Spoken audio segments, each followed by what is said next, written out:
Bart, I think that Dr. Myers may be on to something, though, because, when she talks about the NABJ being able to now do an interview of Vice President Harris along with her running mate, Tim Walz, because now, and Dr. Myers, just help me if you think I'm off here, but at the time that former President Trump did his interview, he was the nominee of the Republican Party.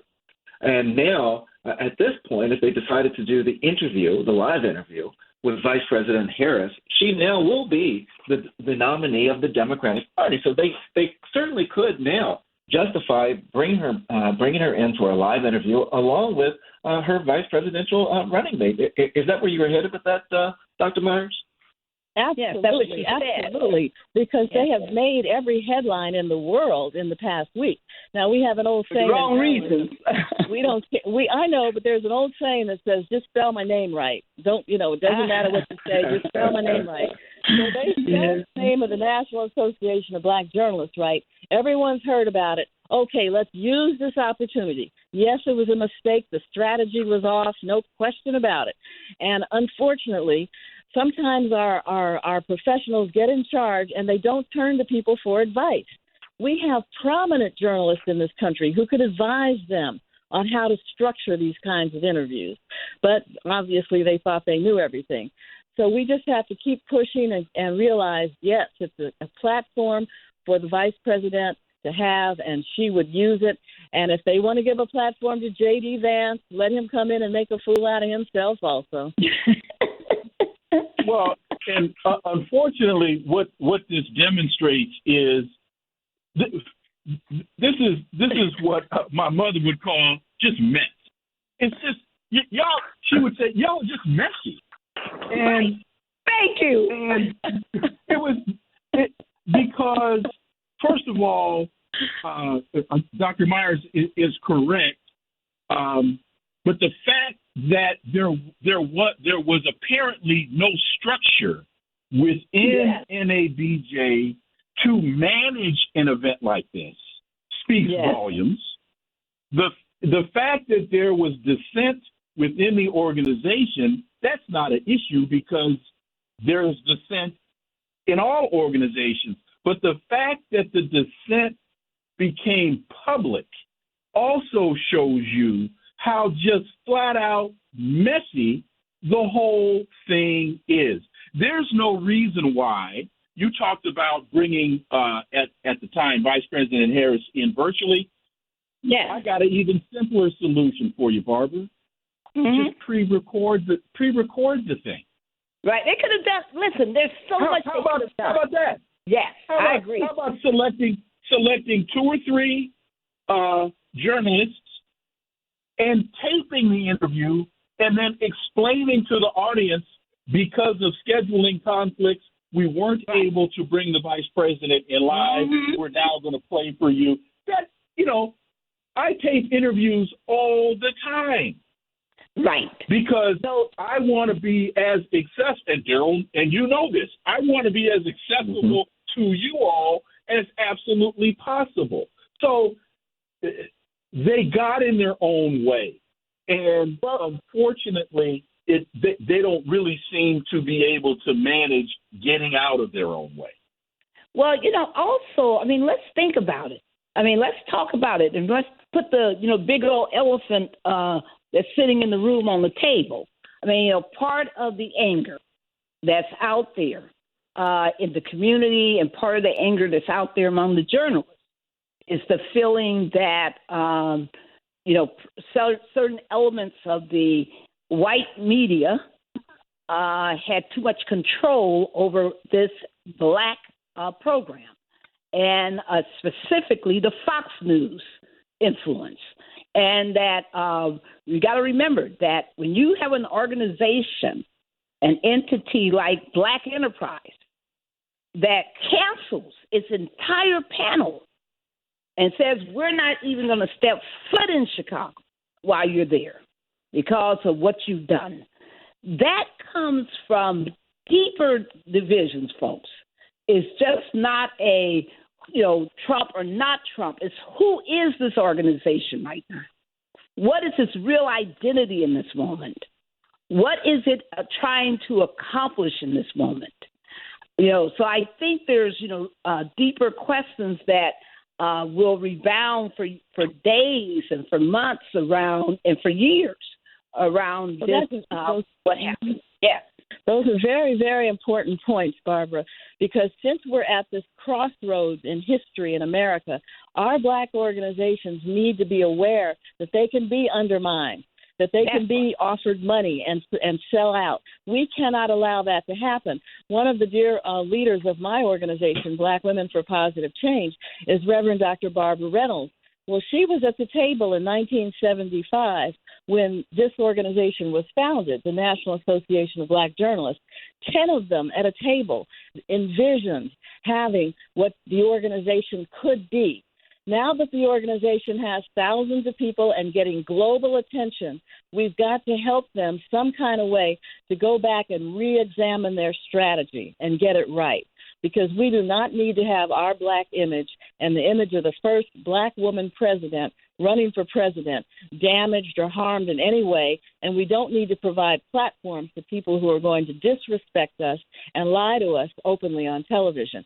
So we have to find ways to make this all work. I'm not sure what the answer is, but we have incredibly intelligent people in this country, Dr. Leon and all of you. We've got to find a way to advise these people. They should call up the founders of the National Association of Black Journalists and ask them what should they do. Right. But see, they're not. Right. And that's a great lead-in, Barbara, because we have Dr. Barbara Reynolds that's on the line with us. Dr. Reynolds, are you there? Yes, I'm enjoying this because this is what we need to do. Yes, we got to talk it out. Yes. Right, and I guess I'm sort of sympathetic to them because I was there when it was only 12 of us. Now, we never even dreamed that we would even be in this situation. So I can see why we were not prepared because we just did not have it in our consciousness that we would be on this level. And we did not expect Trump to come, but Trump had his plan. He wanted to come and show that he could lord over these Black people and these women and show that white superiority was what he represented, and he'd come in and just mow them down. But that's not my view, but I'm talking to other journalists, and the other one just told me, they said, well, if you're going to have a convention of cannibals, don't you think that you'll be eaten? Or if you come someplace with an AR-15, then you would hope that the journalists would have their own AR-15. But I'm happy about it because I think we will never be the same if we understand that, yes, we were messy. If you go to church, you always see messy people who, through the power of God and unity, we come out better.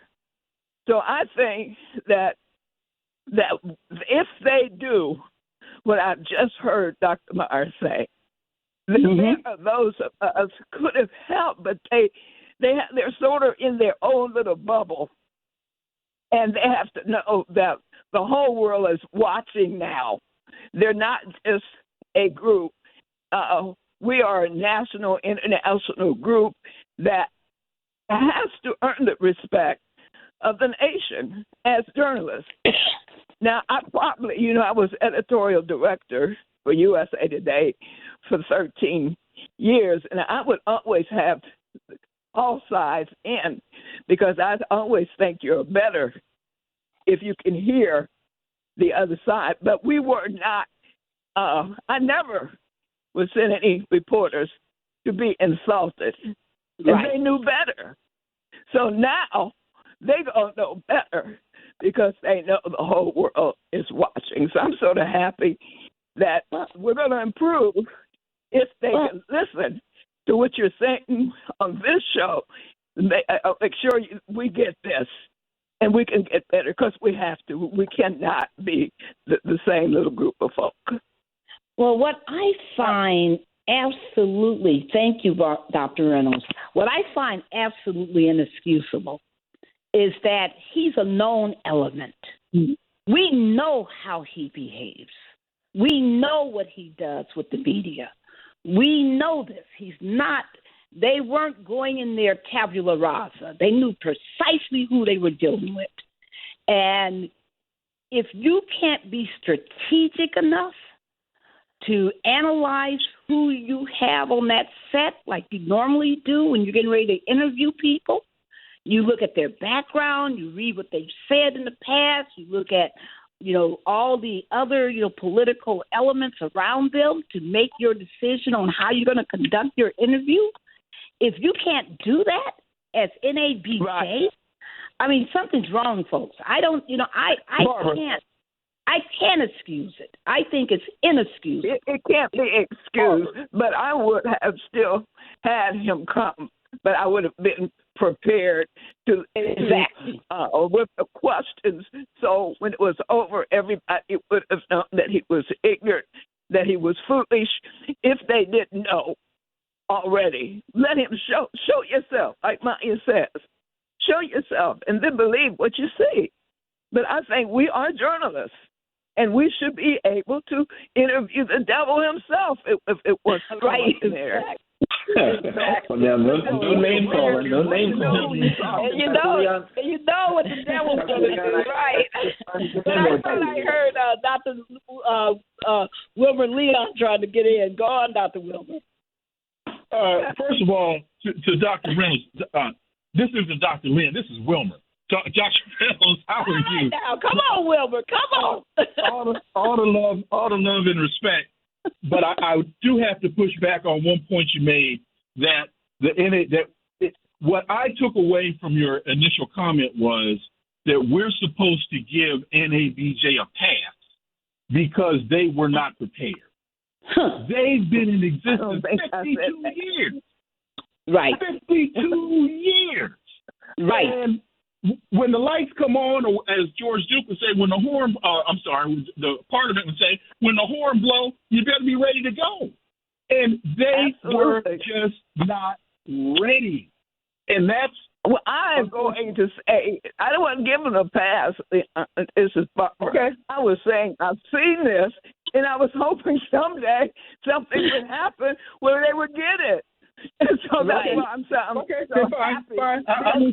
Because they can't have it both ways, saying that we have done this before, this is our tradition, et cetera, and then say, oh, we were such innocents, oh, we were led to slaughter. Oh, come on. I mean, they can't have it both ways. It goes back to this. There's another issue that I'd like to bring up since we're having this terrific discussion. The whole issue of Vice President Harris's racial identity was one of the outcomes of this horrible meeting, and there needs to be some way that the NABJ or somebody addresses this. There are a lot of mixed race children and adults in this country, and they were insulted and told, that. And so the fact that Vice President Harris has always identified being a black woman, and she's 50-50 as an Indian. So what about that issue? What responsibility does the NABJ have to clarify and explain those kinds of misstatements that were made? Well, I think they need to clarify it, but we're going to have to deal with white identity. Does this trace back to some of these people who are part of the Klan, or when they originally came over, they were criminals? I want to see, you're going to talk about my identity. Well, I want to know more about these white people. Well, what's their identity? If we're going to get into the racial situation, where'd you come from? But folks, and I got to go to Daryl for a minute here too. But don't forget that J.D. Vance is married to an Asian woman, and come on now, and that the right has been for people who don't read all the media like I do. You haven't seen how they've been dragging him. The white supremacist part of the GOP has been dragging him for having a brown wife, as they call it, and brown, half brown children or whatever. I mean, they've been talking about him for having brown wife and about how inappropriate that is for him to be the VP nominee, and that's why they don't like him. So we got to understand all of these dynamics, all of the way that they're